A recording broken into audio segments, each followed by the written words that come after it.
السلام عليكم ورحمة الله وبركاته داوديال kulanti wacan oo wanaagsan ku soo dhawaada warkii ugu dambeeyay oo ilahay baaraan channelna waxa kamid ah ra'iisul wasaaraha xukuumadda dowladda federaalka Soomaaliya mudane Maxamed Xuseen Roble ayaa kulan la qaatay wafti ka socota beesha caalamka hore u joogtay magaalada Muqdisho.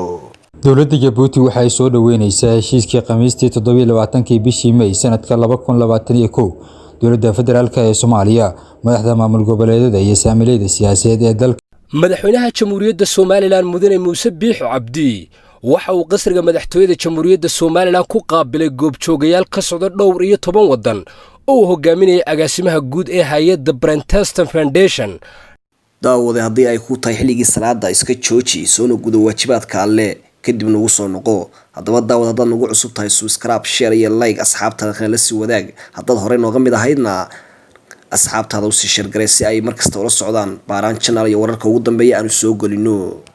warkiyo fidsan. ra'iisul wasaaraha xukuumadda federaalka Soomaaliya mudane Maxamed Xuseen Roble oo ay weheliyeen madaxweynayaasha dowlad goboleedyada iyo gudoomiyaha gobolka Banaadir ayaa kulan la qaatay wakiilada beesha caalamka ee ku sugan Soomaaliya. shirka ayaa diiradda lagu saaray arrimaha doorashooyinka hirgelinta heshiiskii laga gaaray doorashooyinka ee uu hogaaminayay ra'iisul wasaare Roble iyo dadejinta taageerada beesha caalamka kaga aadan geedi socodka doorashooyinka dalka. xubnaha beesha caalamka ayaa ra'iisul wasaaraha ku bogaadiyay kaalintiisa hogaamineed ee uu ka qaatay shirkii guuleystay ee golaha wada tashiga qaran ee arrimaha doorashooyinka.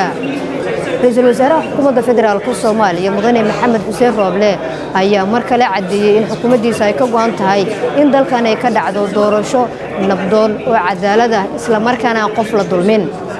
afhayeenka xukuumadda Maxamed Ibraahim Macalimow ayaa markii uu kulanka soo dhamaaday waxa warbaahinta u warbixiyay isla markaana faahfaahin ka siiyay go'aamadii ka soo baxay shirka u dhaxeeyay ra'iisul wasaaraha xukuumadda iyo xubnaha beesha caalamka.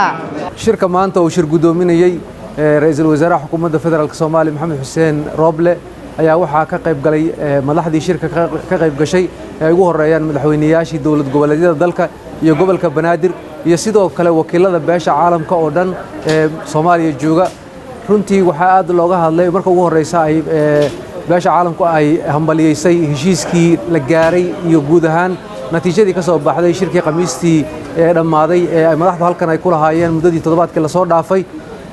waxa ra'iisul wasaaraha xukuumadda Soomaaliya uu sheegay inay hadda diyaar u yihiin iyagoo muwaafaqo inay bilaabayaan hirgelintii heshiiska isla markaana ay kulamo joogto ah yeelan doonaan ayna ka go'an tahay sidii dalka doorasho dhaqsiya loogu qabsan lahaa. waxa uu ka codsaday dhinacooda caalamka in ay garab istaag sameeyaan oo dhinaca dhaqaale iyo farsamo dhinac kastaba ay garab ka siiyaan sidii heshiiskaas loo hirgelin lahaa. wakiilada beesha caalamka iyo madaxdii kale halka ka hadashayba madaxduna waxay ayideen oo ay ka hadleen sidoo kale madaxda dowlad goboleedyada oo dhan hadalkii ra'iisul wasaaraha iyagoo sheegay in ay laga maarmaan tahay taageerada beesha caalamka.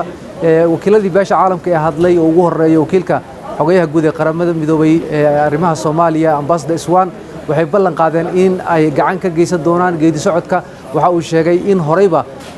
ay u qorsheeyeen in qiyaastii ilaa 15 milyan oo dollar ay ugu talagaleen lacagta doorashada laakiin half kamida ama qayb kamida ilaa 7 milyan xitaa horey ay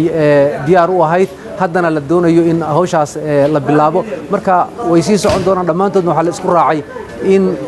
doorashadii la dardar geliyo oo ay ugu horeyso qodobadii ugu horeeyay ee la doonayay in la qaato ay ka mid ahayd gudiyadii la magacaabayay dhamaystirkoodii oo ra'iisul wasaaruhu muddo gaaban maalmo gudahood uu ku xalinayo. dowladda Djibouti waxay soo dhaweynaysaa heshiiskii Khamiistii 27 bishii May sanadka 2021 dowladda federaalka ee Soomaaliya madaxda maamul goboleedyada iyo saamilayda siyaasadeed ee dalka ay gaareen kaasi oo dhigayay in si madax bannaan oo daafuran doorasho looga qabto Soomaaliya muddo 60 cisho gudahood ah. Djibouti waxay ku dhiirigelinaysaa dhammaan saamilayda siyaasadeed ee dalka inay si buuxda uga qayb qaataan heshiiskan lagu doonayo in looga gudbo xaalad kasta oo keeni karta xasilooni darro amni oo soo wajahda Soomaaliya. Djibouti waxa ay taageeraysaa hawsha socota waxayna u rajeynaysaa dowladda ay walaalaha la tahay ee Soomaaliya horumar joogto ah, xasilooni, nabad iyo horumar buuxa.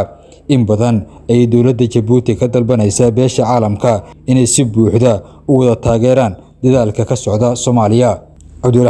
madaxweynaha jamhuuriyadda Soomaaliland mudane Muuse Biixi Cabdi waxa uu qasriga madaxtooyada jamhuuriyadda Soomaaliland ku qaabilay goobjoogayaal ka socda dhowr iyo 10 wadan oo uu hogaaminayay agaasimaha guud ee hay-adda Brenteston Foundation Dr. Greg Milikis kuna weheliyaan madaxweynihii hore ee dalka Sierra Leone Master Erestra Beyo Kroma iyo hogaamiyihii hore ee mucaaridka ahna murashaxii madaxtinimo ee dalka Uganda Dr. Chris Bikeya kuwaas oo dalka Jamhuuriyadda Somaliland u yimi kormeer iyo qiimeynta doorashooyinka isku sidkan ee golayaasha wakiilada iyo deegaanka ee Somaliland ka qabsoomaya 31 bisha May ee sanadda 2021 oo hal maalin ay ka harsan tahay. mudane muuse biixi cabdi madaxweynaha Jamhuuriyadda Somaliland waxa uu sheegay in goobjoogayaashani ay indhahooda ku soo arkaan horumarka iyo dimuqraadiyadda ka hana qaaday guud ahaanba Somaliland adduunyada inteeda kalena ay gaarsiiyaan wixii ay kala kulmeen Somaliland